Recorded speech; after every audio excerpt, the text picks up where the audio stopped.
Okay, I wanted to do this video series for a while, and I was still kind of debating about the format of how I wanted to do it, but I feel like it would just be good for me to just sit in front of the camera and just do it, you know, instead of overthinking and trying to set up a little thing. So I'm in my little studio, and I wanted to share some of the things that I've learned along my music journey that I think could help people in their journeys. And with that, I'll probably like chop these videos up and keep them short. But anyways, I'll just get into it because I don't want to ramble and talk about random stuff. So the first lesson to me that comes to mind is when I first started making music, like I didn't even really know what I was doing. Honestly, sometimes like I feel like I miss that because I was just so hungry to just get my hands on gear and just try to figure out how things work. I'll share like a little bit of like how I started recording music, which is kind of funny because I had my first iPod, and I wanted an iPod for the longest time because a lot of my friends had one, and they had not just their music, but they had little games and apps on it. My cousin had this app where you can make beats on it. And this isn't like the first time, like I think the first time I got introduced to like a device that could make beats was in middle school, and it was like for making ringtones. But in high school there was an app, I don't remember what it was called, but you can make beats on it, and I thought it was like the coolest thing.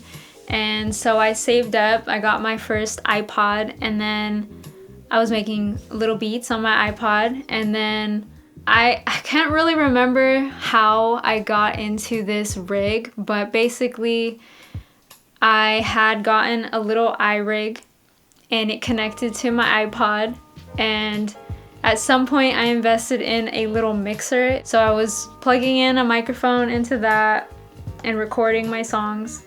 And the funny part too is because I couldn't, like, the apps weren't that good back in the day, so I couldn't like export beats that I made, and sometimes I would have to literally get my phone and put it next to the microphone, record my beat into that, or record a beat I found on YouTube, and then I would like do a second pass and try to rap over it and try to like layer things all in like one memo note.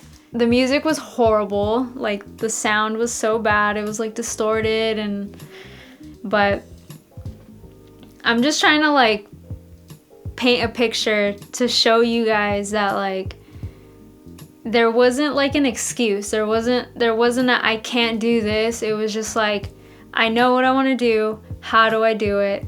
Let me figure it out, or let me ask someone who knows how to do it. And I think for me, that kind of helped me to figure out what a DAW was. The first program that I had gotten was a cracked version of FL Studio, which was Fruity Loops back in the day.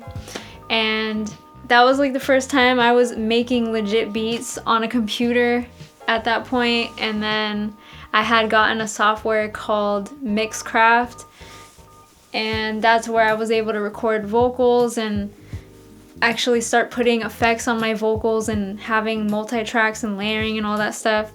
But at the time I didn't know what it was. I just knew like, okay, I'm gonna make my beat in this program and I'm gonna just drag it over here, and then I'm gonna rap on it or sing over it. And then there's like a bunch of effects. Let me just put a bunch of effects on and try to mess with it. It was honestly just fun, you know? And I think that's probably, you know, the biggest lesson that I could share is that, you know, if you want to do something and you're just not sure how to do it, just try things out, just experiment. And the cool thing about the time that we're living in is that everything is so accessible. There's so much resources out there. YouTube wasn't what it was when I was starting out, and YouTube is full of resources. So I share all that to just encourage you. If you want to make music, just do it, experiment, have fun. And I will see you in the next video with another thought and another lesson. Peace.